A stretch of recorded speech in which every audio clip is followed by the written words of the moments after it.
The political world was turned on its head when Glenn Youngkin went into Virginia's governor election and won in a landslide. He harnessed something that most other politicians only wish that he can harness: parents. And he did so by trying to bring the power back to parents, letting them know that they have every right to be involved in everything that they can be inside of their children's education. Pretty simple concept for parents. Like, we're like, hey, we want to be involved in every aspect of our kids' lives, but politicians can't seem to get that through their thick skulls. My name's Tom.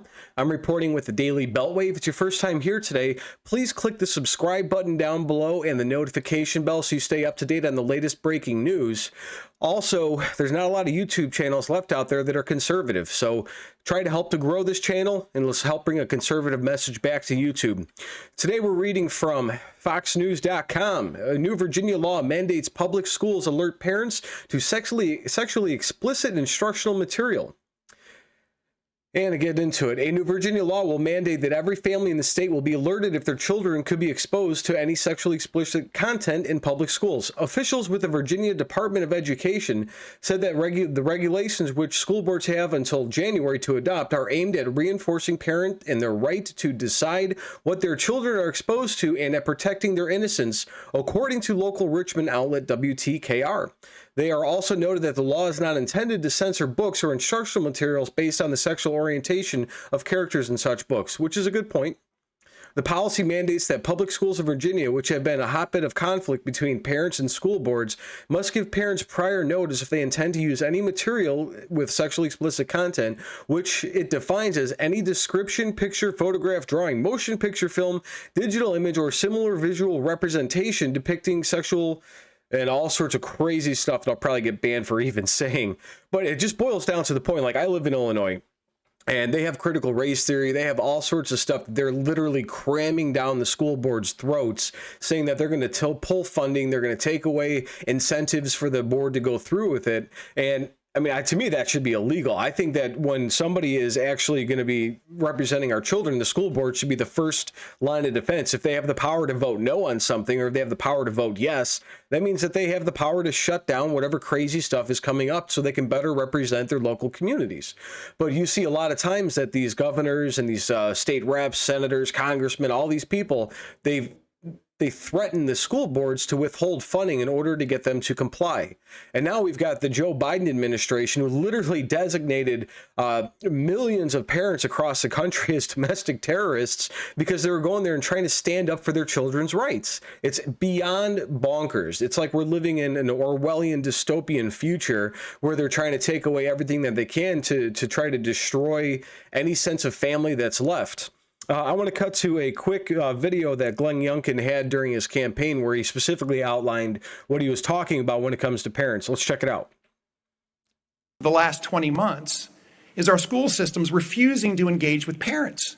In fact, in Fairfax County this past week, we watched parents so upset because there was such sexually explicit material in the library they had never seen. It was shocking. And in fact, you vetoed the bill that would have informed parents that they were there. You believe school systems should tell children what to do. I believe parents should be in charge of their kids' education. Mr. McCall, 30 seconds. Amen. Absolutely. I mean, I'm a parent. I've got two wonderful daughters, and I think that I should be notified if anything crazy is going inside the school books, or if my children are going to be exposed to anything that is just absolutely outrageous, that would be counterproductive to my religious viewpoints or my personal views. I would want to be notified as a parent. And I think most parents just, accept that that everything that's going to be put out by these schools is going to be in views with how they believe. But then, all these Zoom meetings and the kids were staying at home during the COVID craziness. And a lot of the school districts are really scared when they did not want the parents to see what was going on inside those classrooms. They're like, hey, there's a parent watching. Shut them down. Get them off of there. Get them away from that. Don't let them see what's happening.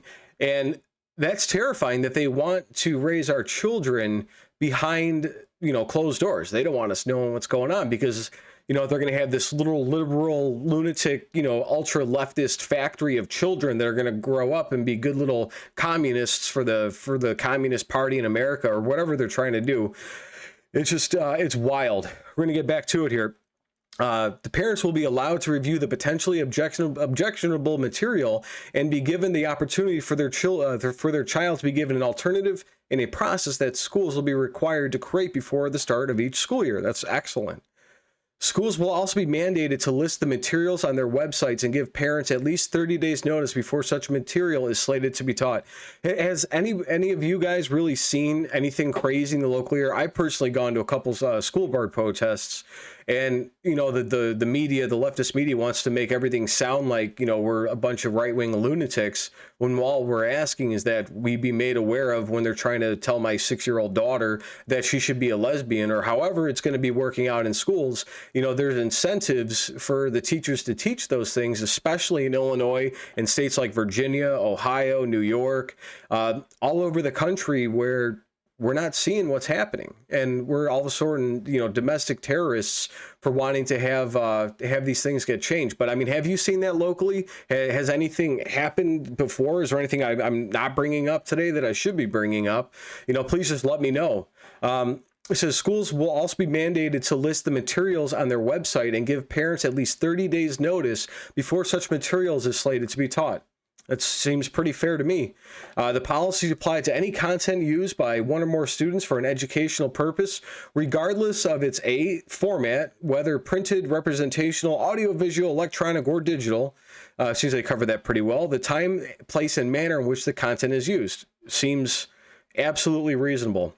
Library materials are considered instructional materials when used for completion of an assignment as part of an academic, extracurricular, educational program. This includes any division, school, classroom, purchased, or created assessments. However, the phrases instructional material and instructional materials do not include standardized national or state assessments, such as the ACTs and all the other good stuff. And this new law comes weeks after a judge in Virginia Beach dismissed a lawsuit on jurisdictional grounds that had sought to deem two controversial books as obscene and to restrict their distribution to minors in libraries and bookstores. It's amazing. You see those parents there. They just care about their kids, and then you've got the Biden, Karine Jean-Pierre, and these others that are saying that these people are domestic terrorists. They just look like loving parents who care which direction their kids are going. You got people in the crowd with masks, without masks. And at the end of the day, America's a giant boiling pot, and the freedom of speech is freedom of speech. It's like a big pressure release valve on the country. Let people talk. You've got videos coming out of Oswego High School and other areas where they're sitting there telling the parents, shut up and sit down. Your time's over. We're not giving you more than 10 seconds. And these school boards are acting like dictators because, you know what, at the end of the day, I mean, honestly, the laws work in the school board's favor. They don't have to listen to the parents. I mean, that's literally how it works in Illinois. They're elected to be not representatives, but just administrators. So a lot of times, some of the anger and angst is being directed at school boards when you should be bringing it up to, like in Illinois, the ISB, Illinois State Board of Education. You should be talking to them because those are the guys that are shoving policies down that these school boards have to enforce. But if you want to change some of those things, you got to vote for a good governor. You got to get good state representatives, good senators. You got to get the right people and the right local reps into place where you can actually affect that change. So I think a lot of that energy really needs to come back down to, getting active locally and pushing in new people that are willing to take those stands. And you know what? Get 10 parents together, try to raise a few bucks and start dropping some lawsuits on these guys. It's a pretty wild time to be alive. But I mean, the biggest thing that you can do is, like Glenn Youngkin, he was pissed off.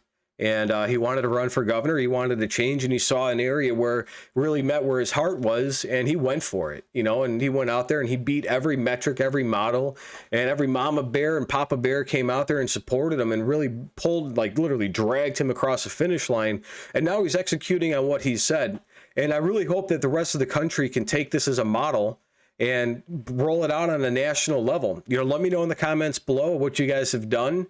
And God bless America. Name's Tom. Please hit subscribe and like and comment. Amen.